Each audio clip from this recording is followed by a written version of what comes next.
And it's only going to elevate the level of play. And for all the viewership, for all the spectators, and for all the fans right now that are like bashing this thing, I understand viewership is going to be spread out. You're not going to see all the best players in the world. But in a year, maybe 2 years, when we all reconvene and we all get together and the level is that much better because now we can simply train and do it the right way. I mean, just look at this thing in 2 years, or look at this thing in a year, or maybe it's 6 months. I mean, who knows? Maybe it's the end of 2023. Who freaking knows, right? And if anybody should understand that, like, there's any power players in this game that like really have the best intention at heart, it is the top dog. You guys all have the same vision, and if there's any way to sew this thing together, I think it's your guys' mission to get back to there, because that's where we all want to be.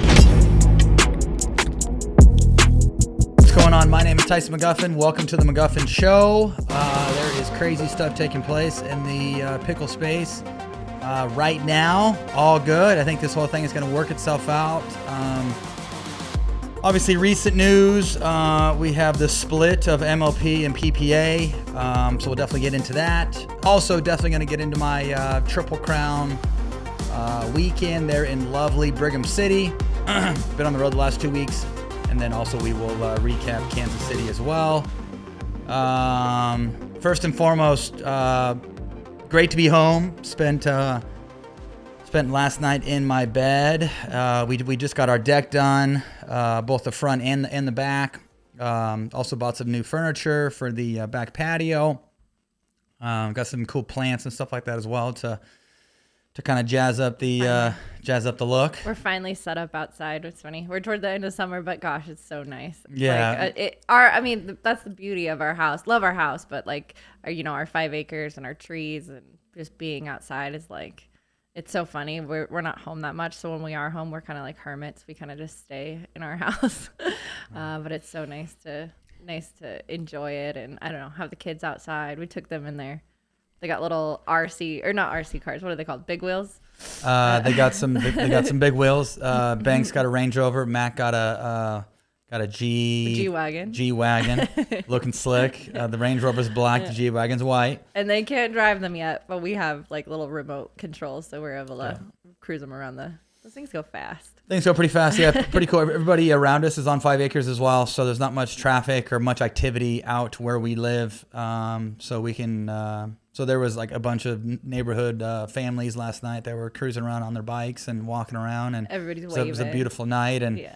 And Meg and I had our remote controllers, and we're cruising the kids around. The kids are having a good time. Anyhow, but yeah, last night, I don't know, like being able to have a nice meal on the back deck as the sun's coming down.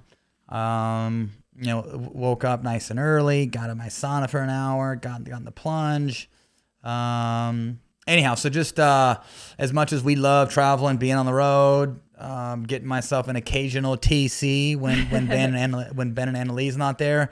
It is glorious to be home, and when you live in an area like we do, we are totally spoiled. So I don't know. Makes me appreciate coming home, and makes me just appreciate how freaking comfortable our bedroom is as well. In that bed, I'll tell you what. There's no bed. It doesn't matter how many yeah. I'm such a bougie brat on the road. If my pillow isn't right, if the bed's not right, I'm barking at my wife. When am I ever happy? Yeah, we joked about this, but I said, okay.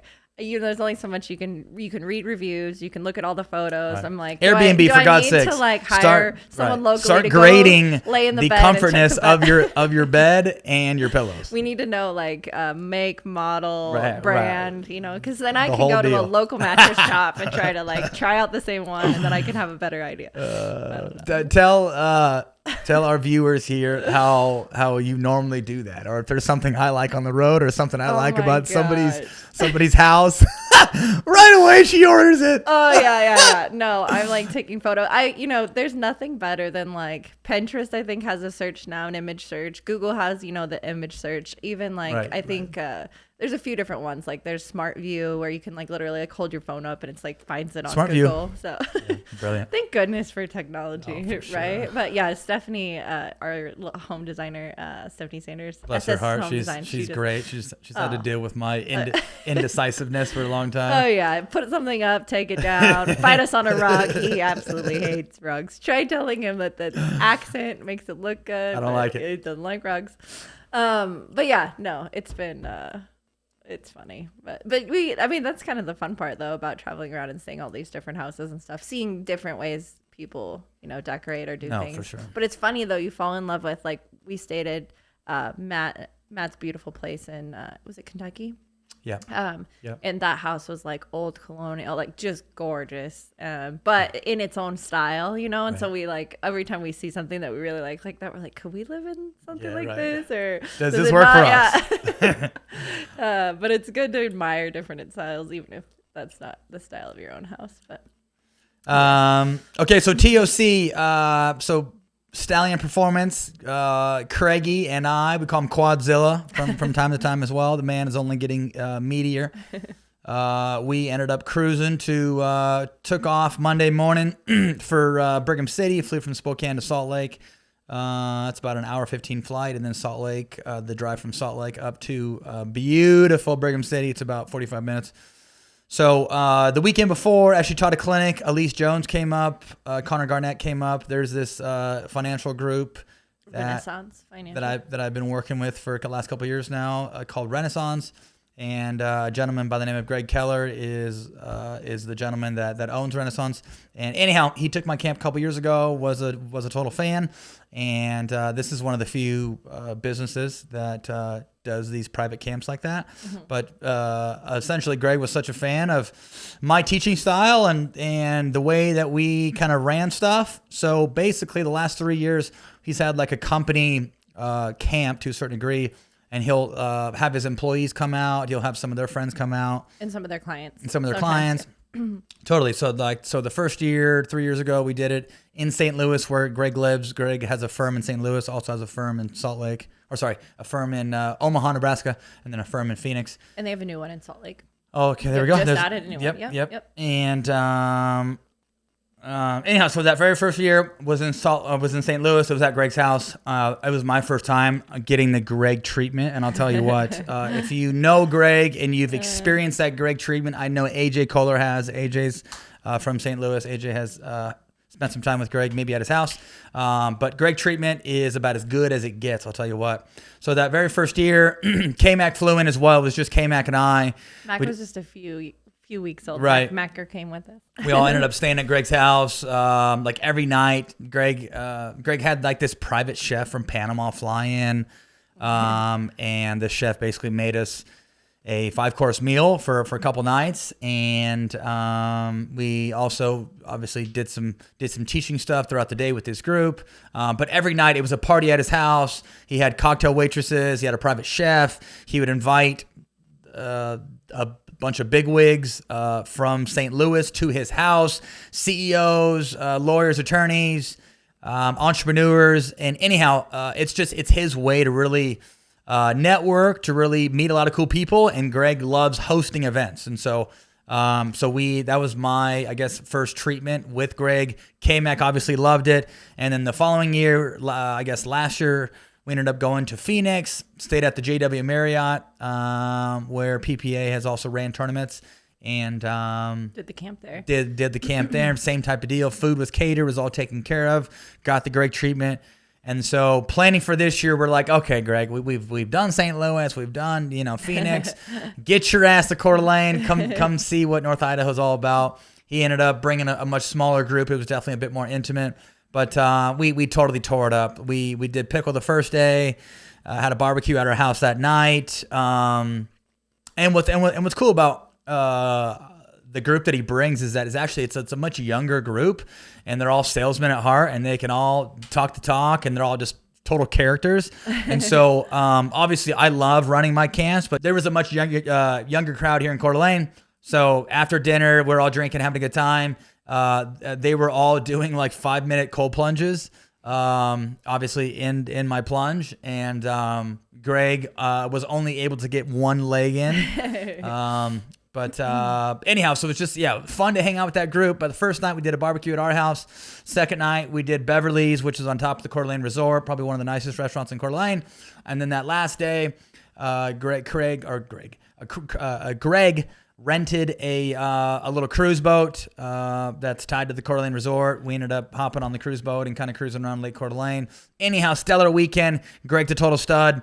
And if there's one thing that Greg always does, that man makes power moves. Everything he does is freaking powerful, man. Whether it's a conversation, it's a decision, the guy is just based on freaking power moves. If there's somebody I would love to grow up to be like, it is to be as savvy as that man. I'll tell you what. Yeah, and just with like a heart of gold. Heart of gold, just loves hosting people, loves taking care of people. Just That's loves one of his main people. strengths. Yeah. And just loves people. You Well, know, it was high so on cool life. to like meet all the different people, because like you said, yes, there was like entrepreneurs and all sorts of people from all different backgrounds, but then like also we met like I think he's done Big Brother Big Sister for a really long time, and so like some of the people like he's worked with and like still kept in touch with, and just I don't know, I think that's so cool. It's cool to see too, like you said, like everybody had their own personality, but they truly, like each of them all had hearts of gold. Like they're all like the sweetest people, and like they've all taken a little piece of Greg, right? Yeah, and like I think right. it's like what he told us, like when we asked him like what's your key to success, Right, and he said, sure. you know, find good people and keep Right. them. Like and how often have we used that line? I know, like that is just I've used so it important. hundreds of times. No, That's so true. for sure. But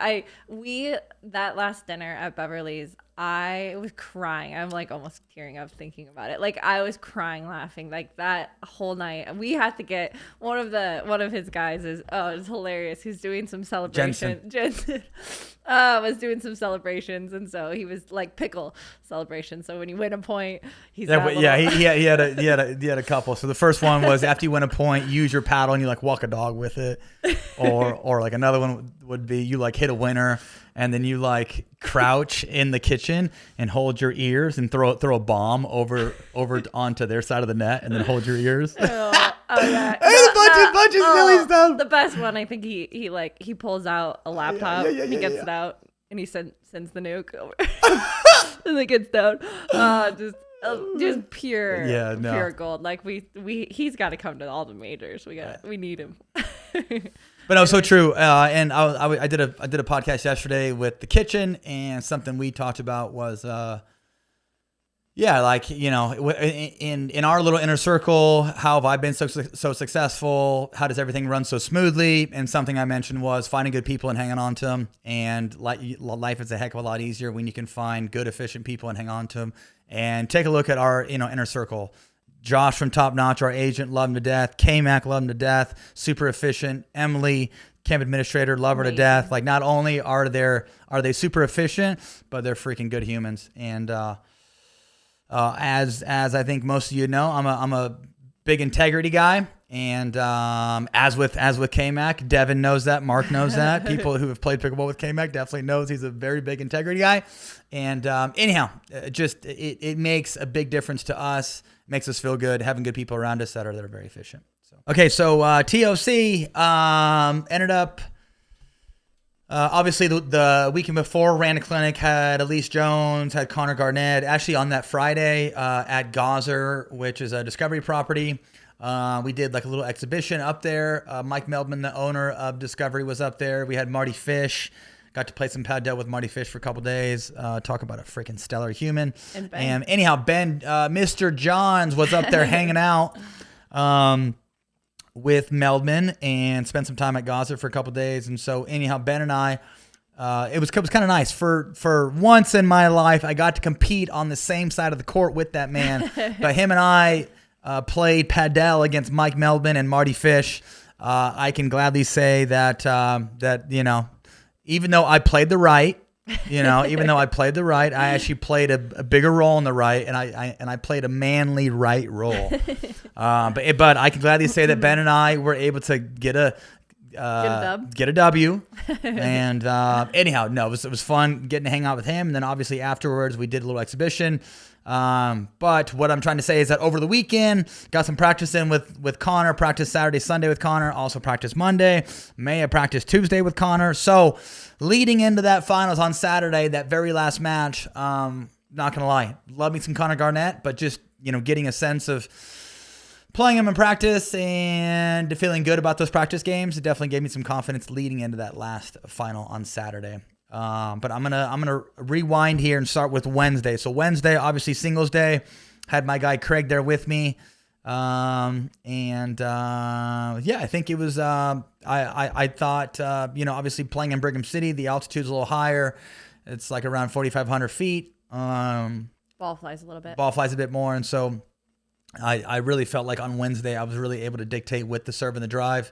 Also, to my half of the draw, I think I came in as the 2 seed or 3 seed, but my half of the draw was definitely a little easier road than the top half. Ended up playing Schick in the quarters. Beat Schick in 2, played Chris Hayworth. Kudos to Chris. Chris ended up coming in as a qualifier, made it through qualies, won 3 in a row, played me in the semis. Chris played high-level tennis at either Oklahoma or Oklahoma State. I think it's Oklahoma State. But he broke a bunch of records there. I heard in college he had a massive serve and a massive forehand. But just judging by his pickle game, he's fairly new. But talk about a guy who's definitely got some length. He's got some reach. He's 6'4", hits the living life out of the serves, got good groundies. I would probably say he's a better passer than he is defender, but overall, just want to say congrats to him for making a semi-run. He ended up taking 4th. Frederico ended up beating him pretty handily in that bronze medal match. But yeah, so singles day went well. It was nice and hot, and then waking up that next day playing mixed. Catherine and I thought played very, very well. Catherine, as always, even with the altitude and even with it kind of playing a bit more feely touchy, I felt like Catherine's soft game and the way that she was able to just dig, claw, be her usual self, make a lot of balls, play high percentage, be as disciplined as possible. So anyhow, Catherine and I played a quarterfinals match against Jay and Callie. Should have beat him in 2, ended up beating him in 3. Obviously, that crowd is going bananas for Callie. But something that I always get when I'm in Utah, don't know why. Maybe it's because there's younger families and we're kind of in that same boat. But anytime I go to Utah, whether it is St. George or it's Brigham City, there's definitely a ton of TM love and a ton of support. And so yeah, obviously, even though I was playing the Utah hero or the Utah focus, which is Callie Smith. Everybody loves their Callie in Utah. There was still plenty of support for me. Definitely have a lot of respect for Callie and Jay, but we were the better team that day. And then it was kind of strange on that Thursday. The weather got nasty. We were supposed to play our semi later on that day. Ended up not happening because it went from like the temperature was like in the 90s to all of a sudden it's blowing 30 miles an hour and the clouds and the sky was super dark. And so anyhow, and then on that Friday played men's doubles. Jimmy and I thought played lights out. I mean, Wednesday through Friday, I felt like I totally found my flow state. And something that my therapist and I have been talking about is my flow state is when I'm enjoying myself, I'm enjoying pickleball, I'm showing positive energy, I'm being a crowd pleaser, I'm being the entertainer, I'm having some fun out there, definitely not taking myself too serious, and I'm showing positive reinforcement towards my box or towards Craig or towards my wife. Anyhow, so when those variables are working, I am a lethal boy, I'll tell you what. And we personally felt like all those things were taking place in Brigham City. Anyhow, so Jimmy and I, we played, we played Lang and DJ Young in the round of 16. Ended up rolling through that one. And then, let's see here, we played Andre Diescu and Dylan Frazier, who was the 2 seed. We ended up beating those guys in 2. We actually, on men's singles and men's doubles, we did not lose a game, or I did not lose a game on singles. And then Jimmy and I would never lose a game on men's day. And then going into that semis match, we ended up beating Garnett and Alshon. As you saw there, it was a lot of the same patterns. Connor Garnett can obviously create a lot with his 2-handed backhand. He can't create as much with his forehand. Christian really wasn't coming over and setting a presence in the middle. I guess Christian really wasn't coming over and doing a lot of damage with his backhand flick. So I honestly just kind of kept my dinking towards Connor's inside foot. I kept it in the middle. I kind of dared Christian to maybe take the bait. But you will see that probably 80% of those patterns were simply me and Papa Himmy, because he is him.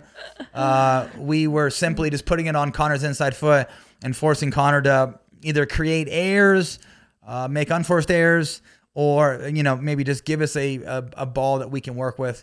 But even though it was a longer match, I think like the match lasted an hour. It was like 6-3. And then Friday Night Madness, I'll tell you what. Okay, so here's what happened. So came back Friday night. So I ended up leaving the venue. Catherine, so it's like 8 o'clock at night, right? Catherine's playing. She's playing her women's semis match.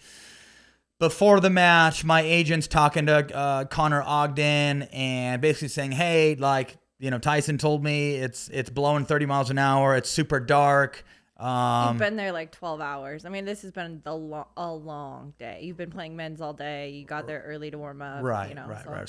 So I'd been there since like 8 or 8:30. It's now 8 or 8:30, full 12-hour day. So I called my agent and I'm like, hey, bro, can you just obviously...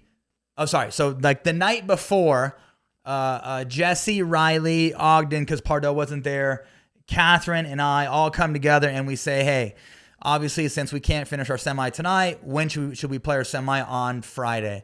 So we all agreed that actually Jesse and Riley wanted to play in the evening. I didn't want to fight it, nor did Catherine want to fight it. So we said, hey, if you guys want to do that, that's totally fine. And then the other semi, Pat, Tina, Zane, and Andrea ended up obviously not being able to finish their match Thursday night. And so they were the first match to go on Friday morning at like 8 a.m.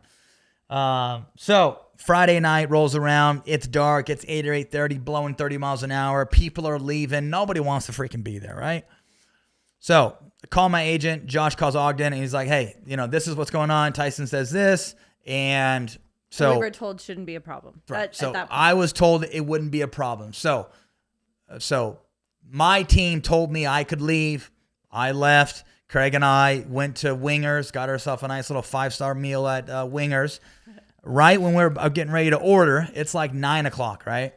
I get a call from my agent, Josh, and he's like, hey, there's nothing I can do. You're going to be mad at me, but he's like, get your ass back to the venue. You have 30 minutes to get there.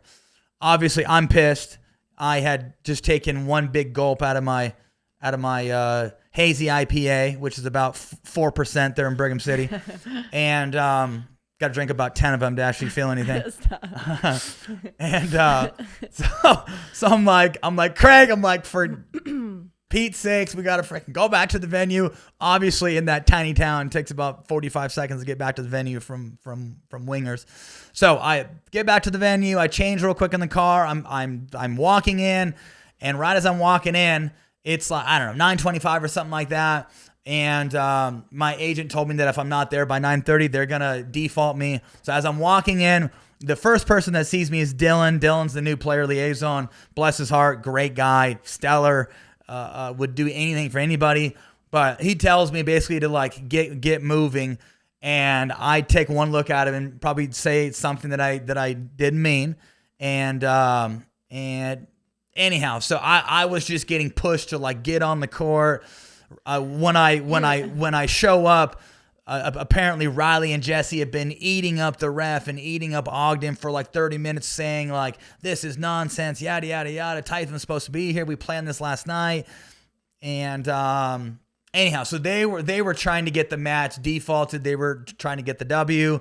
I'm not throwing any shade at them whatsoever. I just thought the way it was mismanaged and the miscommunication and how I was told to leave because it was okay, and then all of a sudden I have to come back. I'm just gonna say it's not on me, and it's not on my team at all. So yeah, it was just a little bit of a cluster, and it was difficult too because like you guys have to understand, like we were in total panic mode, and we're like trying to get a hold of Tyson, like got to get back there. You know, I'm talking to Athena on the phone, like. There was so much confusion because there was a whole thing where it was like, well, you know, when the women finish, they don't want to, like, it's so late. Like, it was like this big assumption. Well, and that, Catherine like, hang on. Catherine and Athena had told me that they wanted like an hour after she played, right? And Right, so right. so it's 8:00, right? She just got on the court. So I'm thinking, we'll shoot. If it's an hour and she We'll gets be there at playing till 8:45, we're gonna be here at 11. 9:45, right? Yeah, Right. yeah. So I told Josh all those things, and I was told to leave, and then all of a sudden, I'm getting all this flack, and I'm the one that like came stomping in at 9:32 apparently. That is not correct. Also, something you should know is that I didn't have a warm up, You just had and to start. and I just had to start. It's kind of funny. I actually made my first drop, missed my first dink, but and it was funny. There was like a much younger crowd watching that night at like 9:30 at night, and they were obviously all from me and Catherine, and they were chirping at Riley, and anyhow. There was just a lot going on there. Like the mixture of like Rye and Jesse being pissed at me, these young kids like chirping at Rye. Obviously Catherine and I ended up playing well. Won game 1, lost game 2, and then ended up rolling in game 3. So kind of funny. Craig and I actually left the venue at 10:45 that night, Friday night, and Wingers is open till 11. So there's nothing else your open in meal. that freaking Yeah. town. So I ended up calling Wingers at like 10:45, and I'm like, hey, can I get an order to go? And anyhow, so they ended up staying open like an extra 15 minutes. Craig and I ended up getting there. I slammed a beer real quick and then got our food to go. We were able to have a nice meal. I think I got an ice bath that night too. Yeah. Well, and it's one of those things too you don't think about. Like, I don't think people think that, like, logistically too, like you've got championship Saturday coming up, and like there's other things that have to take place in order for you to be well and for you to be safe and for you to like compete and all the above, which is like body work, making sure your body's right, like ice bath, usually IV if you've been known to cramp in so many different circumstances. So there's like special things that we absolutely have to do in order for you to do your best. And so what people don't understand is like when things run late like that, or things are completely changing, and I don't know any other sport really that does that, where there isn't really a set schedule. I mean, with tennis, like you play one match, yes, it can go long, but you're not going to play the next day or within X amount of hours and that sort of thing. And so it's just difficult. It's difficult to call, I don't know. I can't tell you how many times I've called masseuses and said, hey, I'm so sorry. I know we're booked for 7, but now he's not going to be done till 9. And then usually they're not able to do anything. So trying to get someone there the next morning, there's a lot of moving pieces. And so it's not just simply that like, hey, I'm tired and I don't want to play. It's like, there's a lot of other things that go into it. So yeah, just, growing pains as anything, I think they got to get that figured out moving forward. And but I think a common rule should be, you can only be at the venue for 12 hours. I say 10 hours, honestly. Yeah. Like if you're like, if like the event starts at 10, you should be able to be out of there by 8. And I don't know, they got to figure this whole thing out too with, putting all the court, and they're not always doing it, but they try to put all the quarters on center. They try to put all the semis on center.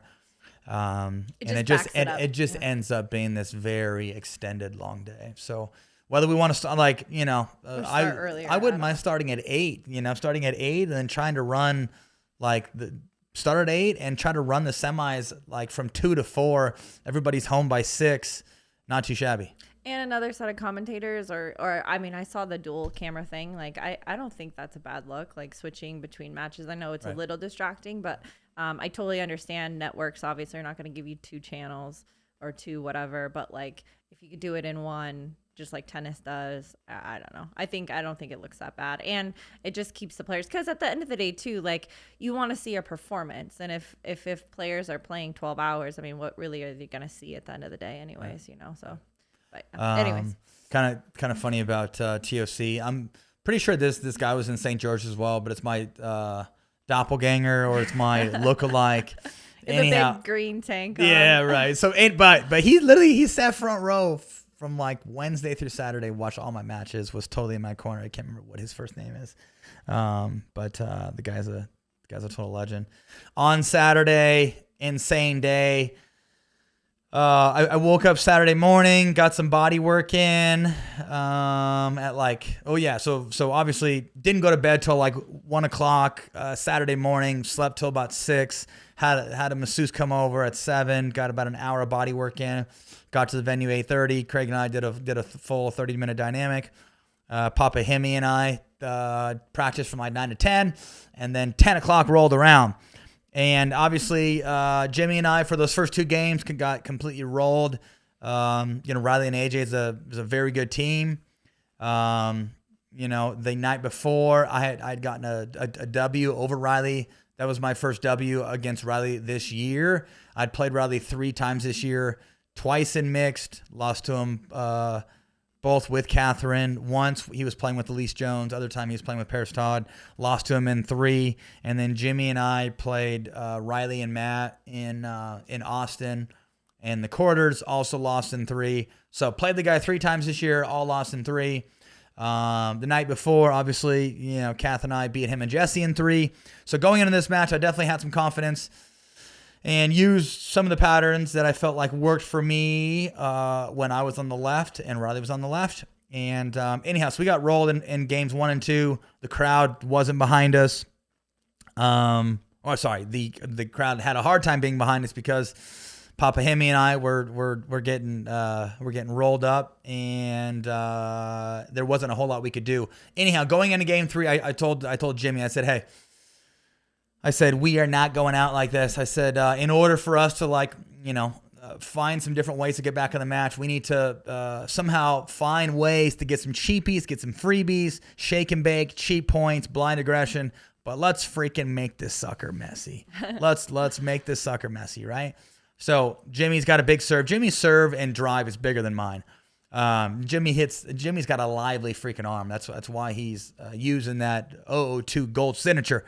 Because he doesn't have the elbow stuff. He doesn't have the shoulder issues going on like I do. And plain and simple, I don't know, 10 years younger, lively arm, total stud.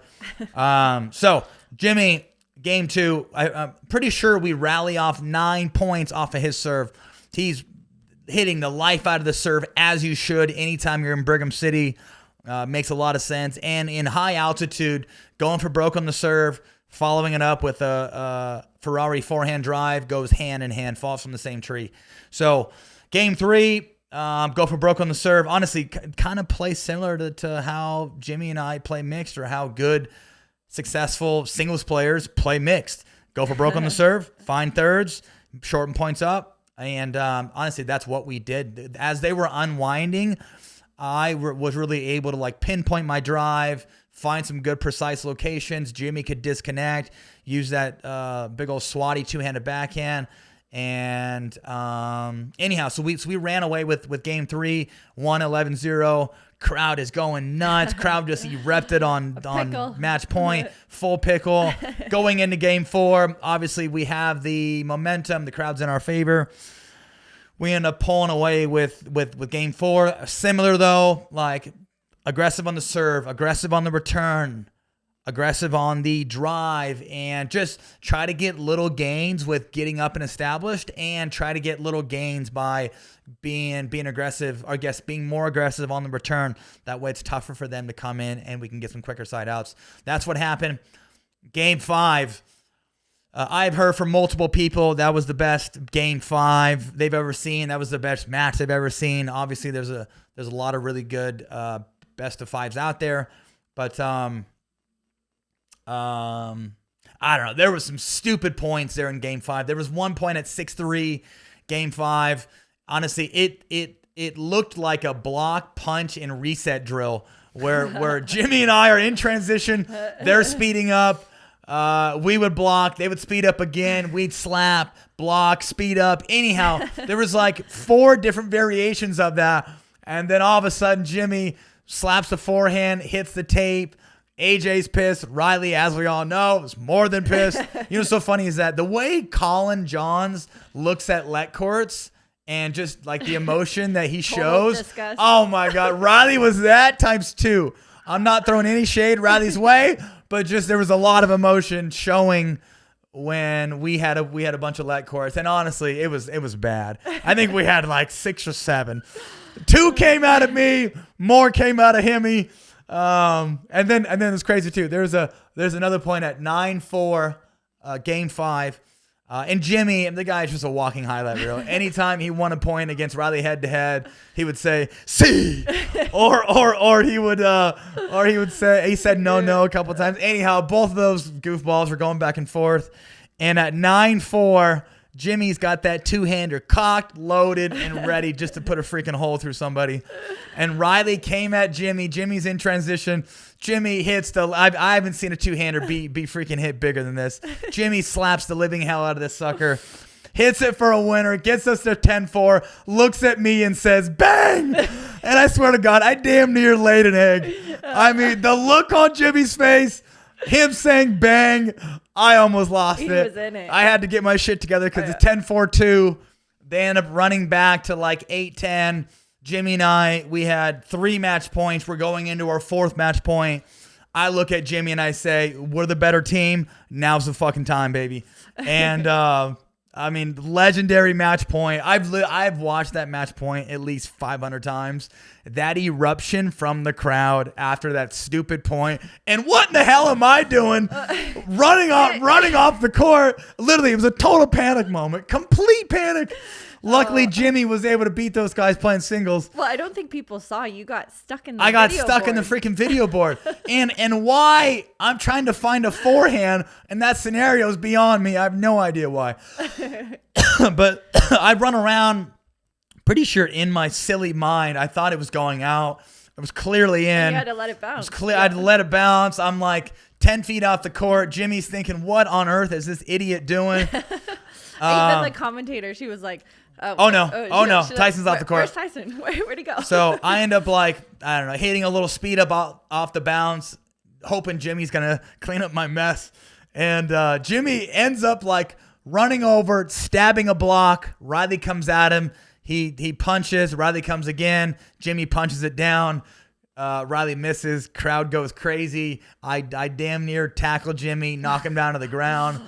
Directly after the match. Jimmy is hurling in the corner. Runs to the corner. Right. Throws up I would everywhere. assume is a mixture of excitement, nerves, anxiety. Who knows? Beating Riley, I have no idea. But the guy is blowing chunks in the corner. The best meme off that, if I can interrupt, is like there was I think a Memes of Pickleball made it, and it's like when mom tells you that she put vodka in like the pasta sauce, in the spaghetti sauce, because it was really funny because in his interview, Jim didn't make a single word of sense. So weird. Like that doesn't normally happen to me. I don't know. Like I'm just feeling different, and so it was just this is perfect. You gotta go check it out if you haven't seen it. It's hilarious. Memes of Pickleball. I'll tell you what. Oh my gosh, just bringing gold. Brilliant humor to this. I don't know. To this industry. No, to this great. Serious world that we're in. Yeah, too funny. Let's see. So a couple restaurants that Craig and I destroyed and got our protein at. Ruben's Mexican restaurant there in Brigham City. Not a whole lot to work with. Maddox Steakhouse and Wingers. Let's see. Kind of cool too. Something that I don't know, something that like a lot of the fans there in Brigham City said, and something that a couple of the signs that were being held up at the tournament. So the comment and the sign basically said, "Give this man the key to Utah." It was kind of funny. Just after I won, I saw that phrase a ton. There was a couple people on Championship Saturday that obviously had that sign. But that very next match, Catherine and I ended up playing Pat and Tina. Pat got a concussion the day before. Super unfortunate. But we ended up playing 2 games. After the 2 games, Pat said he couldn't play anymore. He was dizzy and all the above. And so yeah, I think he was telling us at Kansas City, he was explaining that there was a ball that I think Catherine had hit a ball or something, and he had to like whip his head. And right then and there, he like all the dizziness came back. And as he said in his little post interview, like he promised his mom if he was dizzy, you know, he would stop. It's not worth it. Promise mama. Yeah.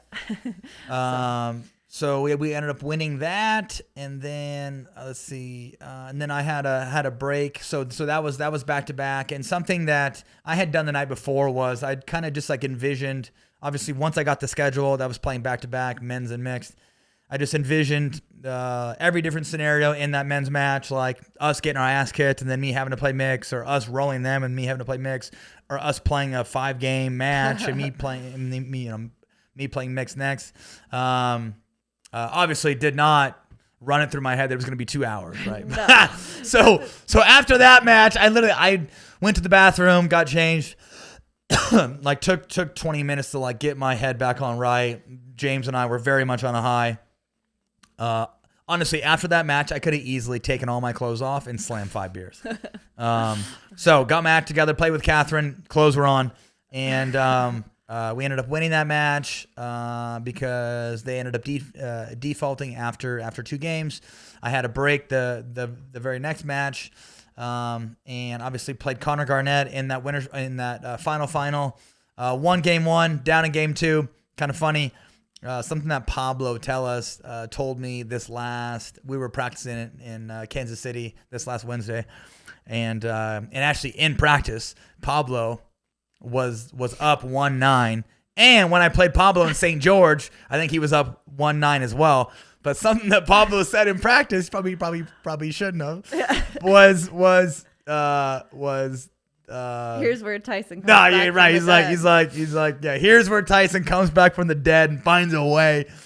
And anyhow, in practice. on that practice day, right after he said that, I actually came back and won 11-9. Sorry, Pablo. And then against Connor, obviously in game 2, I'm down 3-9. Never say never, baby. It's not about how you start, it's about how you finish. I started chipping away, got the crowd behind me. And I think if there's something that I do well, and if there's something that like allows me to bring myself back into matches, I can usually get the crowd behind me, bring a ton of energy, and I usually find ways to shorten points up, and that's generally with the serve and the forehand. Live and die by what you do well. Came back, won game 2, crowd went crazy. I knew I was going to get emotional for my speech. Honestly, I mean, being the second male player in history to ever get a triple crown, to do it in Brigham City with that altitude, with how hot it was, to think about just all the work I put in, and all the early mornings, and the time with Craig, and all the yoga and sacrificing and time away from the kids. It was all just way too special. And I mean, honestly, like coming back from the dead this year, like telling my wife I didn't want to play singles anymore. I wasn't the guy. Tore my hip labrum, tore my whole plantar fascia, tendinosis in my elbow, like banged up, right? To be able to like, I don't know, get through all that, see it through, have the results that I did there in Brigham City, way too cool. And I'd taken silver 4 years in a row. And if there's something that I did not mention in my interview in Brigham City, was that I had actually taken 4 silvers in a row. Not in a row, but in 17, 18, 19, took 20 off because COVID, and then 21. In 17, 18, 19, lost to Ben 3 years in a row. And then in 2021, Ben ended up losing to J-Dub, and then lost to Spencer, got knocked out. I'd played J-Dub in the winners bracket final that year. Going into that winners bracket final, I'm thinking, oh my God, like this is my year. No Ben. And guess what happened? Ended up losing to J-Dub in the winners bracket final. Came back, won the bronze, played him again in the final, lost again. And so going into this year, I'm like, gosh, like freaking... There is no Ben. There is no J-Dub. Let me get one. So to get over the hump singles-wise, and to get my first triple crown, and for James and I to get our first gold, and for Catherine and I to get our first gold, I mean, what a freaking weekend. And on top of that, Craig has been with us how many times to tournaments? Craig has never seen me play on Championship Saturday or Championship Sunday. So, like... if there's something that was a complete home run, that man getting to watch me be in my corner all day long, like because it's been such a big part of it, and something too that I don't know, maybe some viewers don't know. Those that have been in pickleball forever know that TOC used to be a major, and so that was always a big one, and that was before there was even a tour. TOC was considered a major, so it's always been a big goal. It's always been, there's something special around it, and that was, I think one of your first majors that you got a medal in, and what was in 2016? 2016 got my first singles medal, there, and then Matt Goebel and I won our first doubles major in 2018.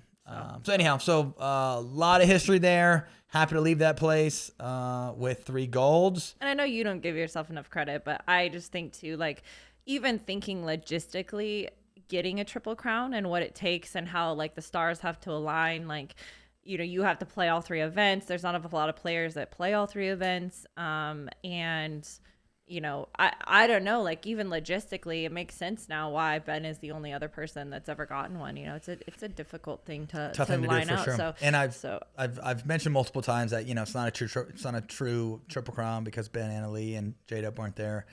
I obviously still believe that, but like my wife said, I will take her side and think that obviously just the idea of being able to win 4 days in a row. I think I ended up going I ended up going 15-0. That whole storyline, that whole stat, tough thing to do, and I was glad that I could accomplish it. Also too, honestly, like, it was just a downpour of support from all the players as well. Ben, Thomas Wilson, Andre Diascu, players that rarely ever text me about tournament results and all that. So it was just cool to like see the love and to see the passion and to see how much people appreciate, like the work that I've put in. And obviously, to get that support from the industry and from players that I compete against meant a lot to me, and it brings you back to the beginning, that's for sure. That's how it's always been. I feel like, as crazy as this world might be, and I know we'll talk about some stuff later, like at the end of the day, these players have been sacrificing a lot, and there's a big handful that have been there since the beginning too, and there's so much mutual respect there, and regardless of what the media wants to put out there, other pods want to talk about, like, players to their core are also like attached and have so much mutual respect, and like, are ready to be complimentary and like, celebrate each other, and like just seeing that again, and especially before all of this took place, like, it's so reassuring that like at the heart of this, like the people that really make this whole world spin, right, that we're all in this together. No, for sure. And I think there's been so many players too that have been humbled over the years, and obviously DJ and I were definitely not buddies. Kind of early on this year, there was some chatter on the court that I didn't like, and I ended up saying something I didn't mean that was very childish, and then obviously have sent DJ a message. Now we're all cool. Now we see each other at tournaments. I support him, he supports me, and all in all, it's a small freaking pond, and none of us want confrontation, and the last thing we want is to feel uncomfortable at tournaments because there's confrontation and stuff like that. And so anyhow, I just think it's healthy to go that way. Yeah, the outside world throws us enough negativity. No, for sure. There's no reason to like spew in that, or like, I guess, swim in that. Like, it's just so nice to see that, like, at the heart of it, like, yeah, you can be competitive, a little chirpy, little jokey, whatever, on the court, but like at the end of the day, like, we got enough, everybody's got enough stuff coming at us. Like, if the players can all be camaraderie, there's a camaraderie there, and like, I don't know, just a mutual love and respect and positivity, like, that should be the message, right. I think. Right. But, okay, so Saturday night, didn't get to celebrate much. Craig and I ended up going to Wingers. That was kind of our go-to spot. Drank myself a 4% beer. We ended up watching the fights that night. So got our fight fix after your Miller shower, though. After my Miller shower, I reeked of beer. Yeah, lots of Miller love. Beer. Threw some paddles around.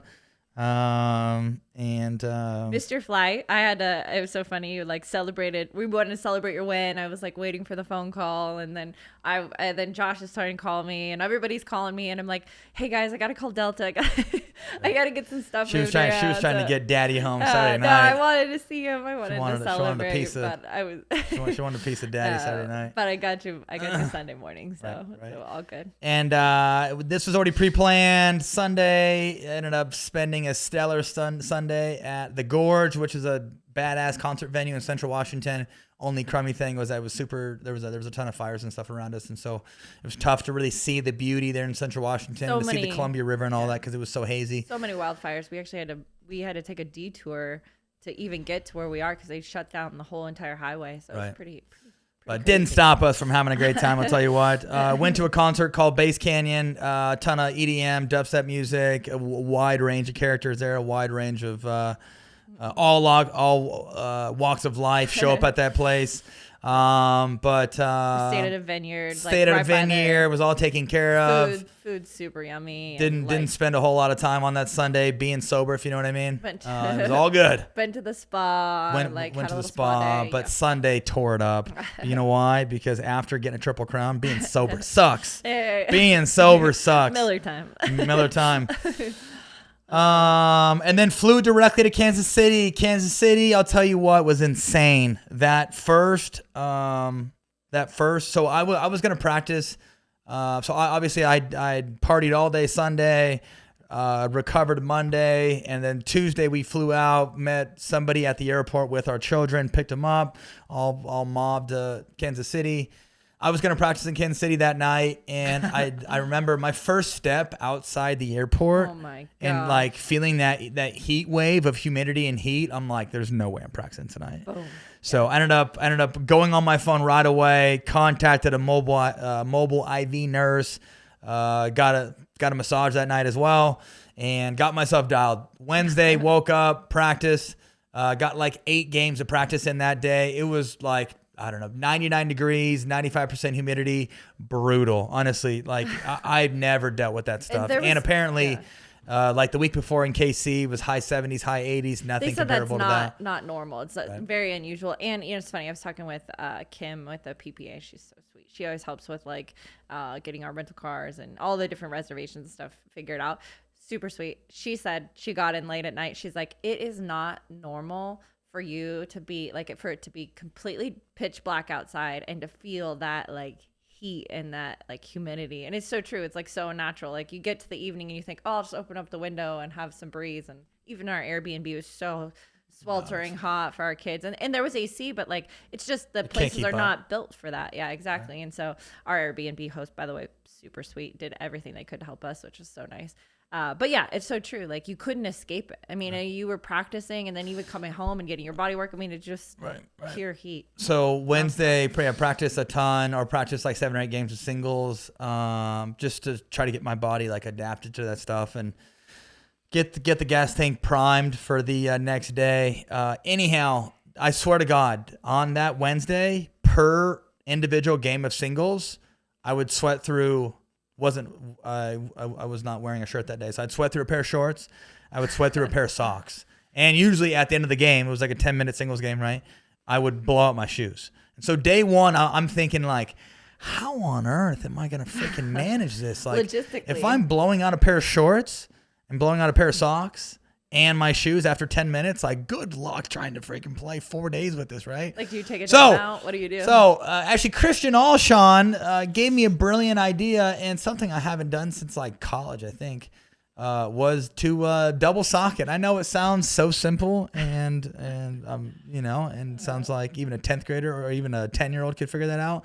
But anyhow, so on that Wednesday, I was like, just wearing one pair of socks, and come Thursday. And come Thursday, what I realized was that if I had a shirt, and this is my whole sweating, what's up? A dilemma. So this is my whole sweating dilemma. So if I can keep my shirt dry, as long as I'm changing my shirt, it doesn't get my shorts wet, which ultimately doesn't get my socks wet, and my shoes don't blow out.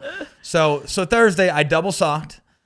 Thursday I obviously wore a shirt and wore shorts and the whole deal. Yeah. And anyhow, I was just, even though Thursday was hotter, Thursday when I played Frederico, brutal. 105 degrees, 95% humidity. Felt like on the court was 115. probably like 125. Both Fed and I are freaking sucking pond water. We're dying, right? Gas tanks are dwindling. Not much left in the tank.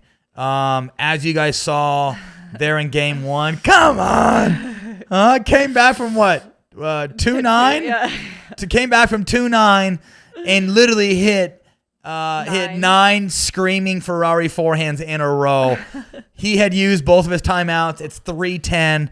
I ended up battling back, scored 9 in a row, and the forehand got silly hot. It did. Crazy. Wife is taking her top off. I'm telling her to keep her clothes on. Crowd's going nuts. I mean, for gosh sakes, put the fear hand away. Oh gosh. Yeah, and like Federico and I had to move our chairs because one side of the bleachers was only getting sun, other side had shade, and so it was kind of funny. So all the fans and the players were all on like one side of the bleachers because I actually had shade on that side. So I ended up making it through singles, played Connor in the quarters, beat Connor in 2, beat Fed in 2, didn't lose a game all day. Smashed a couple beers with the hype guys on court that Thursday. Friday rolled around. Catherine and I ended up losing first round. I'll tell you what, freaking broke our hearts. I am not gonna lie. I had some in the tank, but I was pretty warped after Thursday. And no excuse. Catherine also made the finals on Thursday as well, so she was in the same boat. But we played Tardio and Milan Rain. Is that how you pronounce her name? First time, I think. No, I've played her before. I played her with Pablo. But as we all know, Tardio's got some slippery stuff. Tardio can definitely take over when he needs to. I think that was my first time losing to Tardio in doubles, and I think first time losing to him ever. But they played lights they out. honestly played scary. gosh. Yeah, I mean we were up and we were down in game 1, but in game 2 we're up like 9-4, 9-5, and we're cruising, not feeling any pressure. Then all of a sudden we just can't put a ball away. But yeah, they ended up beating us first round, and so we were down and out. I spent all of Friday getting body work, got an IV. Also got an IV Thursday as well. So here I am, like 2.5 days in, and 3 IVs. Right, and I've already gotten about 4 hours of body work, 3 IVs. So it was great. Like Friday, I got to rest all day for the most part. We ended up going to Q39, great barbecue place. I will eat all those burn-ins until I die. Until I die. And then went to Joe's one day as well. Joe's also a great barbecue place. That barbecue in Kansas City hits different. I'll tell you what, for so sure. good. Nothing beats chicken and pickle though. Nothing beats chicken and pickle, of course. Still. Right. Saturday, Jimmy and I show up and show out. Got a dub over Riley and Julian. That's 3 in a row for me. Last time I've done that, actually, I think that's the first time that I have done that, ever. So, yeah. And, yeah, I thought, Jimmy played the right. I played the left. I did all the dirty work in transition. I did all the grinding on the left. I was able to create to a certain degree, but anytime somebody tried to come through Papa Hemi, he gave him that daddy punch. See, don't come at Hemi. You know why? Because he's him. His hands. Oh, I'll tell you what, the guy right now, just his ability to just be a bit more stationary on the right, cover just a little smaller sliver, still be the guy, but just maybe more so focus on dinking in front of him, dropping, driving, doing his thing, and then countering well. He's doing it great. Honestly, Dangerous. Jimmy right now is a top 3, top 5 right guy or right side player, and he's doing it very well. And honestly, he's doing it by really not dinking a whole lot cross court, kind of dinking more middle, dinking more inside foot, and then leaning in a ton, taking a lot of dinks out of the air, and then also, too, using his little forehand speed up out of the air. Something he did with Riley time and time again was Riley... I honestly don't know how comfortable Riley is with that Takea paddle. Because it seems like ever since he's been using that paddle, I just don't feel like he's still playing at a stupidly high level, as we all know. The guy's a total stud. He's still, top 2, top 3 guy, as we all know. But just some of the little nuances, he's popping up some dinks. He's not getting as much on his counters. And the way he's kind of fumbling with his paddle or like looking at it, after playing him 3 times over the last 2 weeks, it seems like he's really not comfortable. Quite comfortable or like trusting that paddle yet. But he was popping a couple balls up. Jimmy, Rye would like show the pancake. Rye's on the left, Jimmy's on the right, so they're obviously in front of each other. Rye would pop it up. Jimmy would speed up, kind of at his left hip.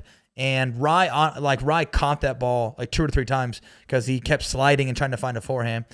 Also something funny about that match. I think we're up like what? We win game 1, 11-6. We're up like what, 8-0 game 2? Yeah.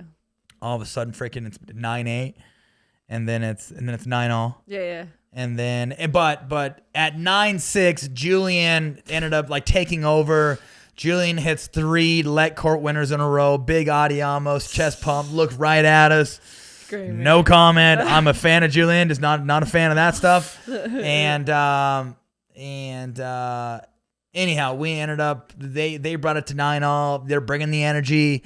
And Jimmy and I ended up closing it out at 11-9. Pickleball memes showed like a side by side of the match point in Brigham City, and then the match point in Kansas City. Almost identical. It's almost identical. Jimmy ends up in like a hands battle against the person in front of him, wins the hands battle, and then basically I like tackle him, and it's the same look. Too funny. Let's keep it going. Keep it rolling. And then we ended up playing J-Dub and Dylan. Had the wrong game plan. They played great. I felt like we did not. We totally played. This is no excuse. That's a very good team, and they had so much hometown love, which is cool to see. No, too, for sure. So, I mean, we honestly like. Do I think we're gonna beat that team 8 out of 10 times? No. Do I think we're gonna beat that team half the time? Maybe.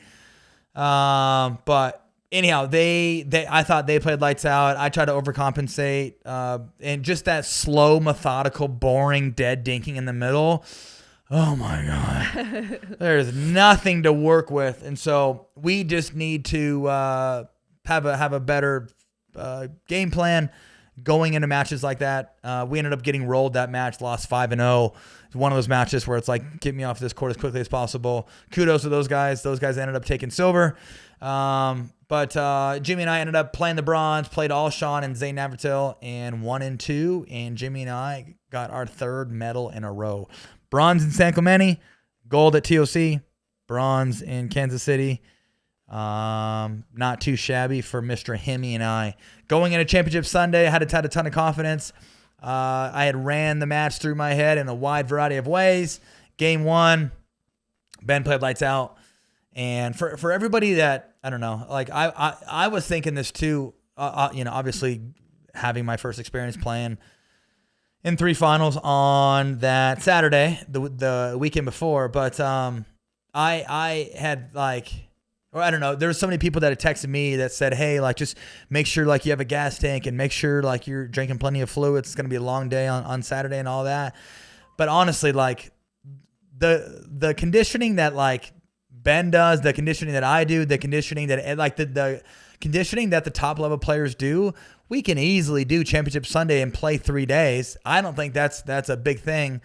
And I guess what I'm trying to get to is that like my level only got better on Championship Saturday. Ben's level only got better on Championship Sunday when you're in that environment and you feel the pressure and you feel the environment and the fans are around you. Like you get a very good sense of just what you're doing in that moment, right? So I felt like when I played Connor, I played lights out because I'd been on that court all day long. When I played Ben and I played game 1, I'm thinking, God, like this is how I felt last Saturday. Like this guy's playing out of his freaking head. There's nothing I can do. Right. And I had K-Mac in my corner. Both K-Mac and I are looking at ourselves thinking, oh God, it's going to be a long day out here. Luckily, Ben ended up coming back to life a little bit and showed me that he's human. Missed some returns. I ended up kind of coming back in game 2. Got it to 9-10, and that's all she wrote. Ben ended up winning 11-9 and hit that little inside-out forehand on match point where I had to pull my shorties up. But, yeah, overall, good 2 weeks for me. I feel like I'm definitely playing some of the best pickleball that I've played in my life. Kudos to my health team, Wild Health. Big shout-out to Craig. Big shout-out to my wife.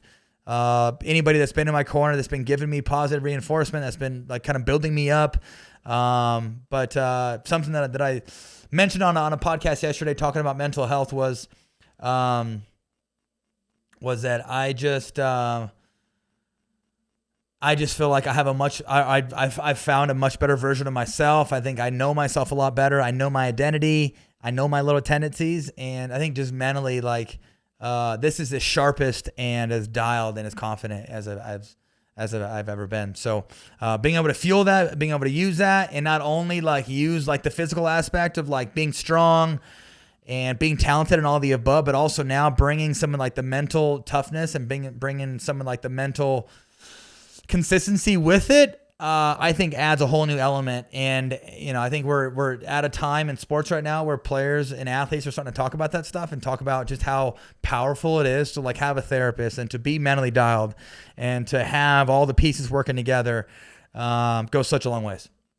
So, okay. So Memes of Pickleball, if you guys have not followed them on socials, follow them today because they are just putting out, they're putting out content that nobody else can put out, and it is brilliant. But I'm gonna bring up one thing. So actually, what was the thing that they mentioned about me? You know what I'm talking about. It was pretty funny. It wasn't the side by side. I guess I'm putting it on the spot. Never mind. So Memes of Pickleball. So one in particular was the I'm gonna go to their page here real quick.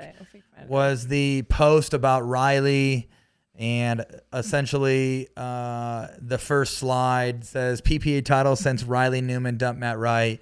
It's got a side by side Matt and Riley. It's got Matt 1, Riley 0, and then it's got Riley Newman's 2023 match win percentage. 74% prior to announcing he was going to stop tapping paddles after each game. And then 65% since announcing he was going to stop tapping paddles after games. Pretty funny. And let's see. In that same post, he responded. Right. In that same post. In the comments. Well, hang on. So Memes of Pickleball labeled the post. Sometimes the jokes just write themselves. Right, as in Matt Wright. Right. And something that Riley had mentioned was, he said, my family / friends and I had one of the best weekends of my life.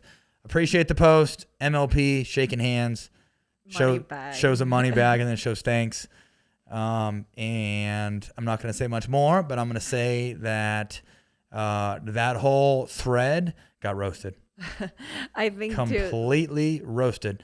Ben John's burner account says you need a signed permission slip to use photos of me. Oh, oh my gosh. No, the thing they did about you, Memes of Pickleball, which I thought was freaking hilarious because I didn't catch it. During your interview, I think your post-match interview with when you and Jimmy won the first, the first title. Right.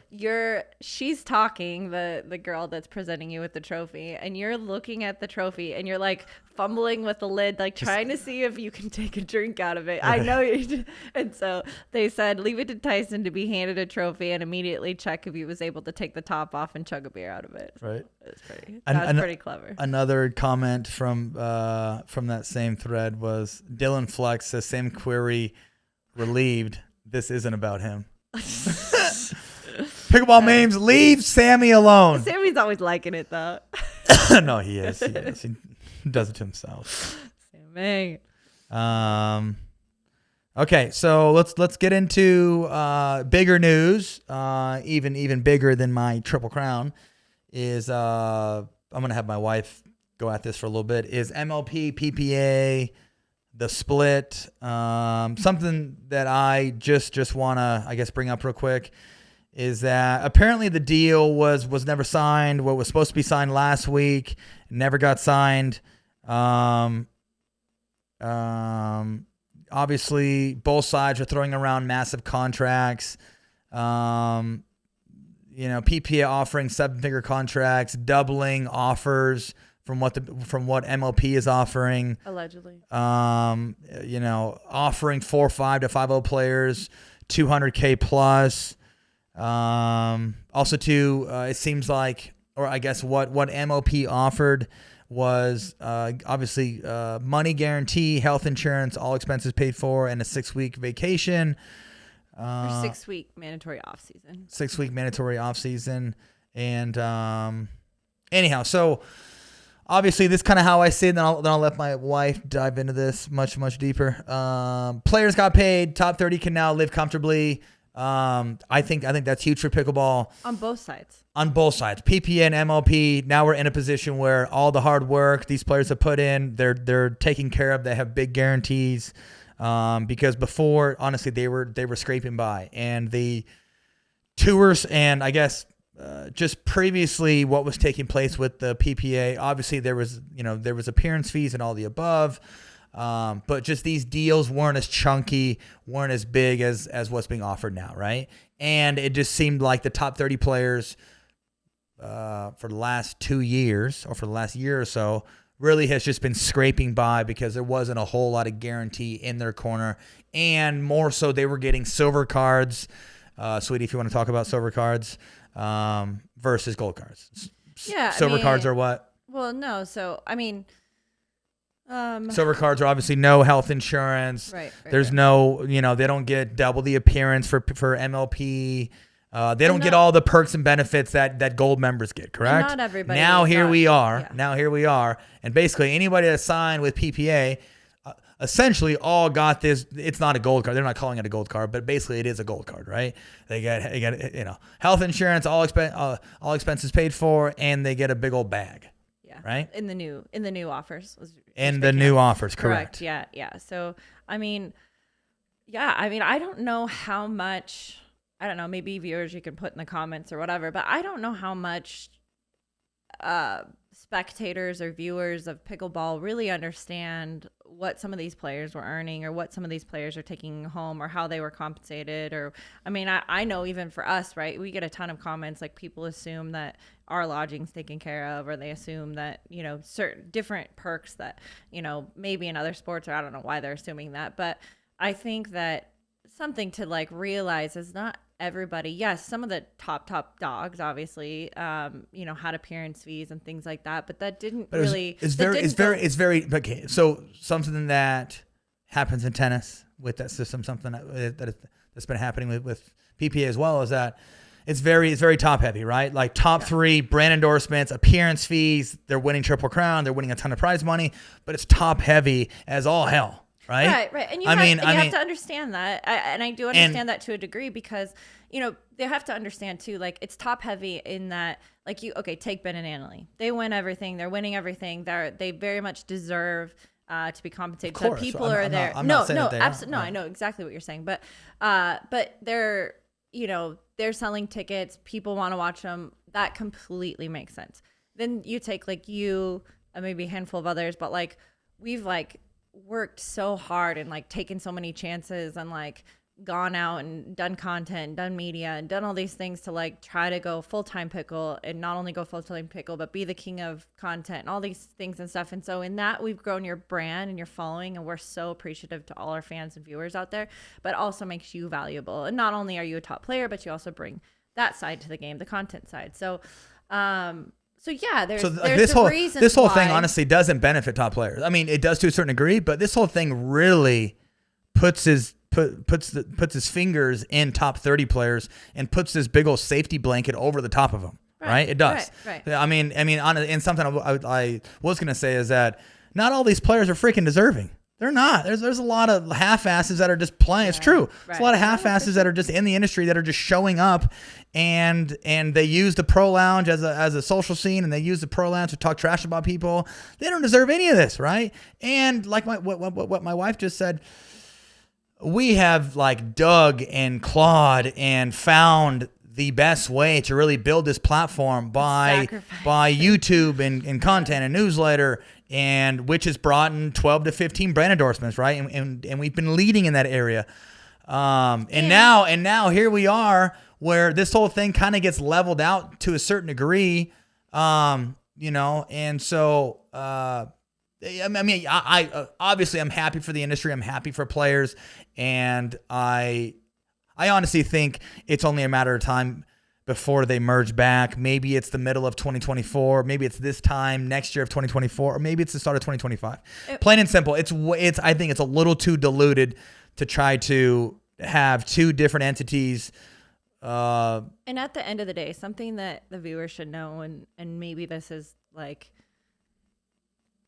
no, I think I feel right in saying it, and I think it's okay to say it on, and I'm not saying on their behalf, but people should know that Ben, Annalie, I feel like you three are kind of like the top kind of influence in this whole storyline, and also in the kind of the sport right now.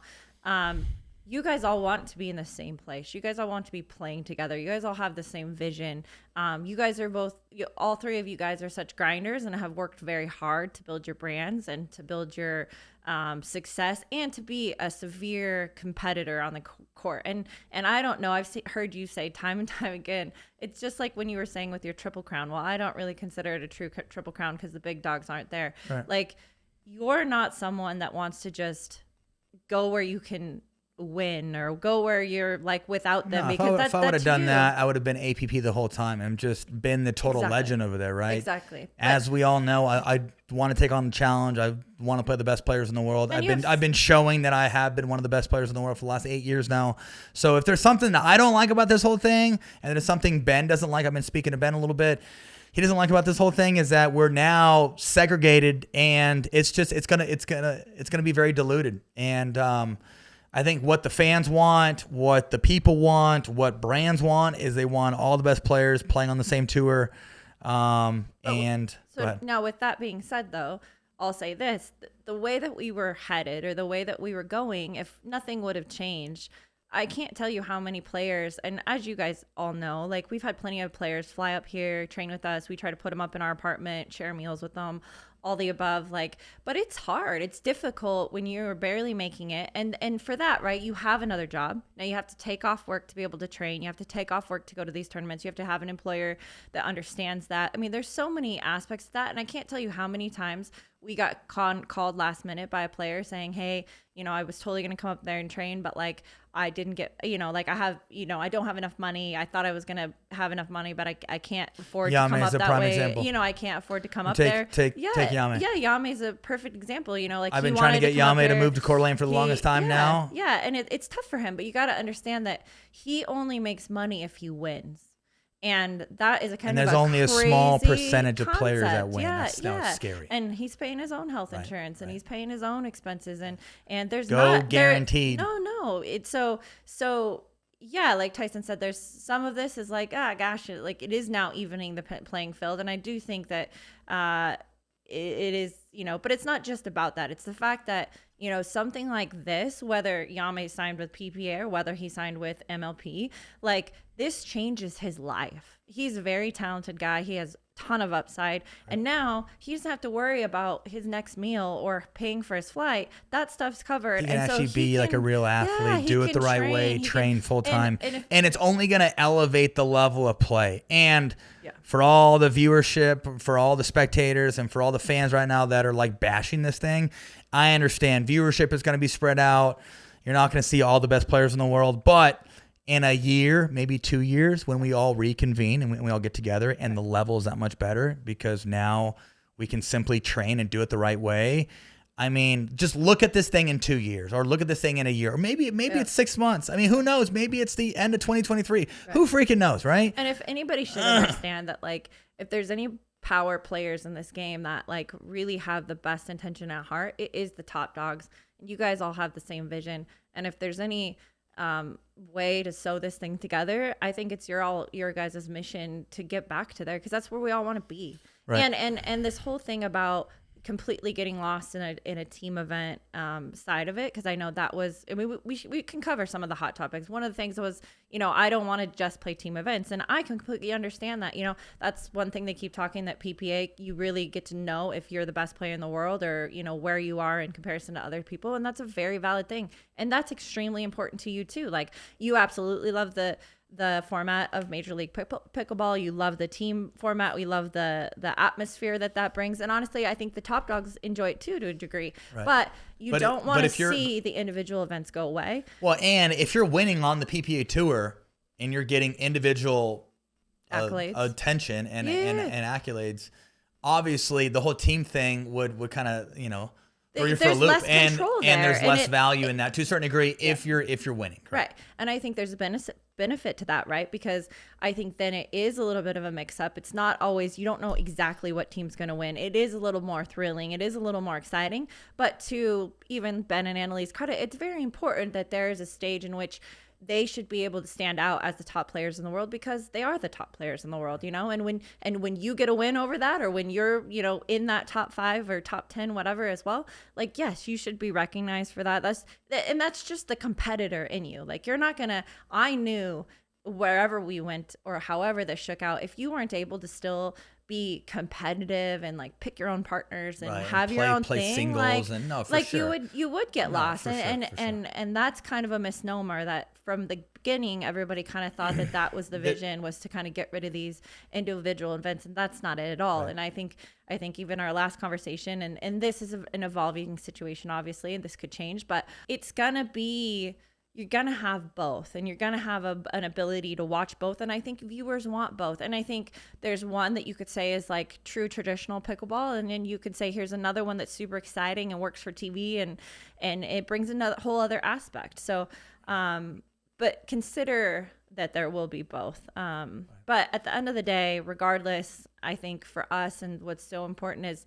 and for you, like, we do have a family. We've worked really hard. We've sacrificed in a lot of ways, and we've kind of gone out on a limb, and like, we filmed those 100 educational videos during COVID and stuff. Like, nobody was giving us the money to go do that. And then when we thought, oh, we'll go paid portal, and then someone said, well, no, you should take it free on YouTube. We're like, oh, okay. Like, we've totally just gone all in and just crossed our fingers and prayed that this is, knowing that this is going to all turn out in the end. And I think that's where we're at now. And I think that it's important for the viewers to understand that the reason that you made the decision that you did was this gave us, in a world where everything has been so uncertain for so long, this gave us like surety, and it gave us guarantee, and it gave us an ability to say, like, here's Tyson, he's healthy, you've been playing the best pickleball of your life, and this kind of takes away the cloudiness and the stuff that might be kind of like distracting us from your ability just to play and focus on being an athlete and do that.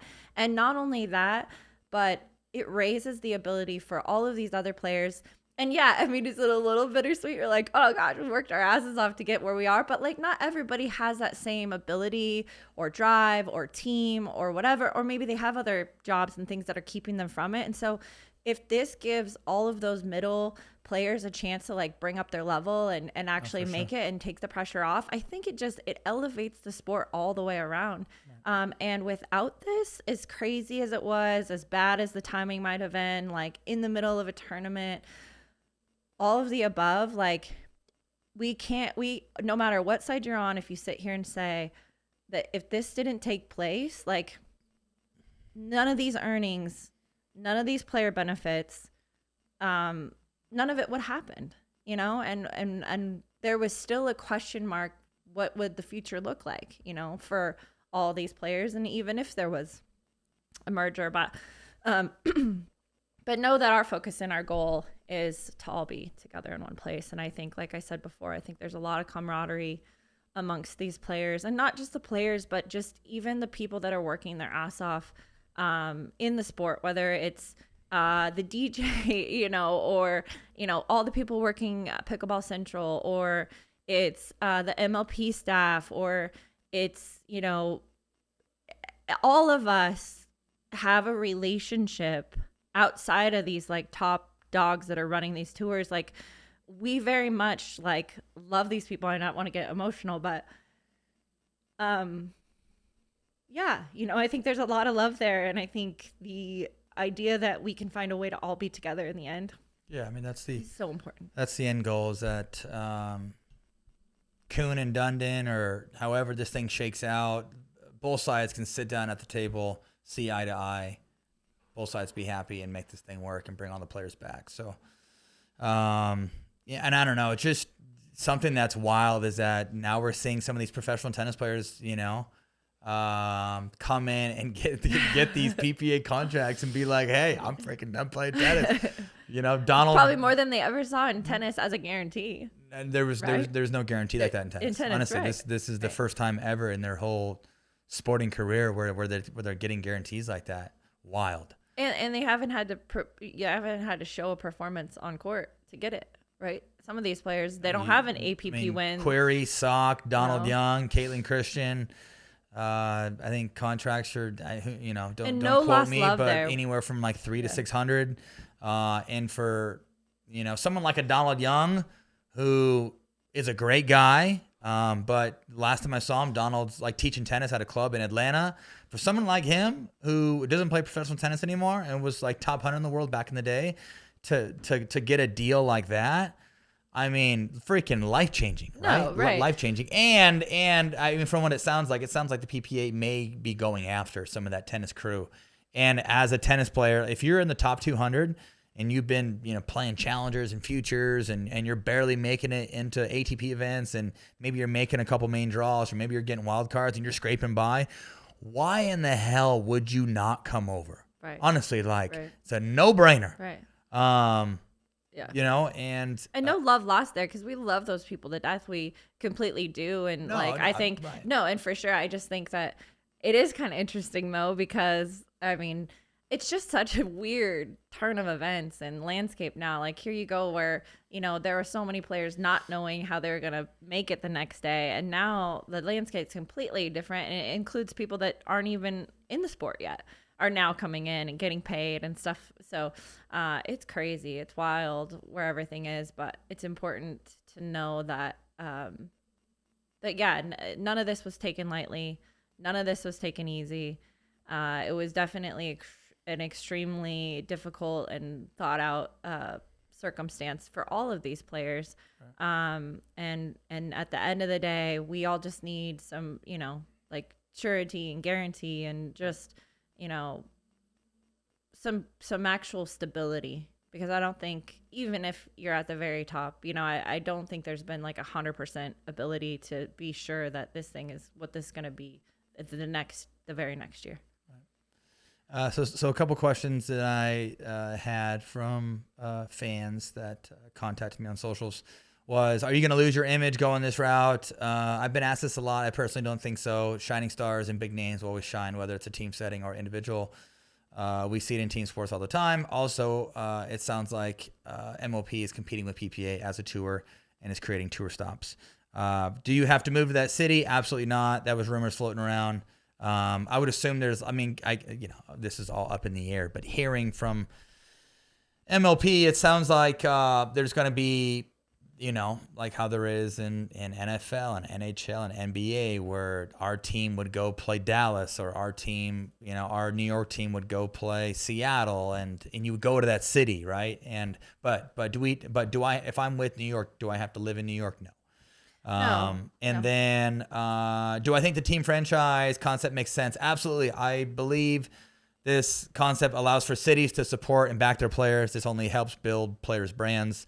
300 celeb team owners, as we all know. I think the gambling odds are pretty interesting with the team concept as well. Teams can make good money off of merch sales, as we all know. We see it in NHL, NFL, NBA. Salary caps, rally scoring format adds unique odds, and good for TV, and gambling odds are interesting with team concept. So obviously, I think the fans lose from this short term. Players gain from this. Long term, everybody wins. I don't know right? that. Yeah, long term, everybody wins. So, I don't even fans, spectators, haters, lovers, just wait this thing out. It's only a matter of time. And who knows? We don't all have a crystal ball. Like this whole year is gonna keep going the way that it always has been.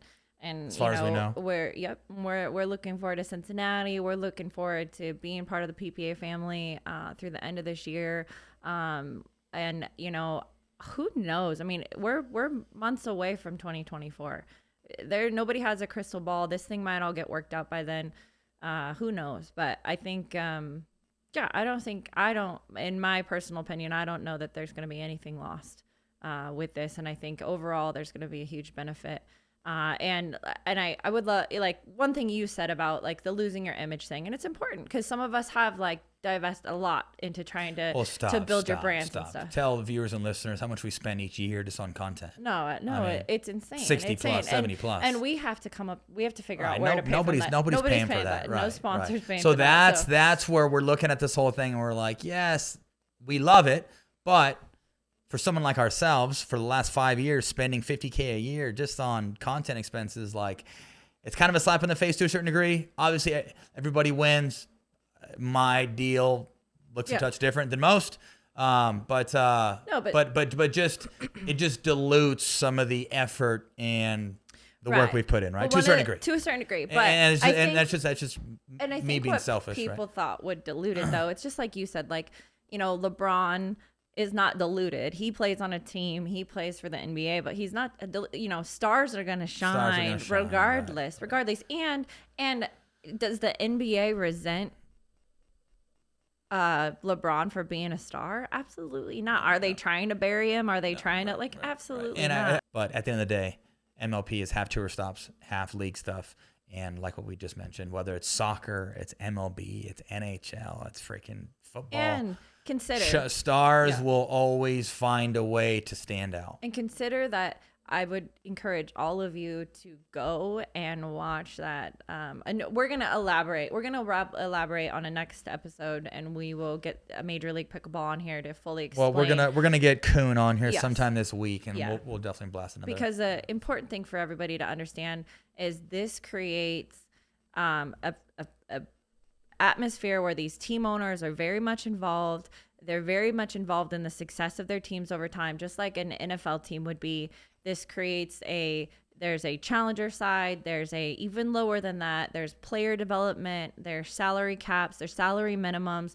This past these new deals, past this like big financial relief for all of these players, talking into the future, there still will be earnings. There still will be abilities for team owners to go out and find a player and want to use their money to pay for that player and then spread the rest out amongst the other. There's going to be incentive for these 10 players to have these places where they bring up these juniors or even like futures because they want them to earn enough points to be able to then become a premier player for their team. This vision just really means that this sport is here to stay. It's here to thrive. It's here to make money. These players are going to be recognized as true athletes and earn as such. And this whole thing it shakes everything up. But at the end of the day, I think if there was anything where we could all sit here and really feel good that this thing is going to continue for many, many, many years to come, it's now. We're here. Now's the time. Okay. Make sure you guys like, subscribe, turn those notifications on to the YouTube channel. Tell your kids, tell your grandparents, tell your parents. Best podcast in the game, as we all know. My name is Tyson McGuffin. This is the McGuffin Show, and we will see your asses next time.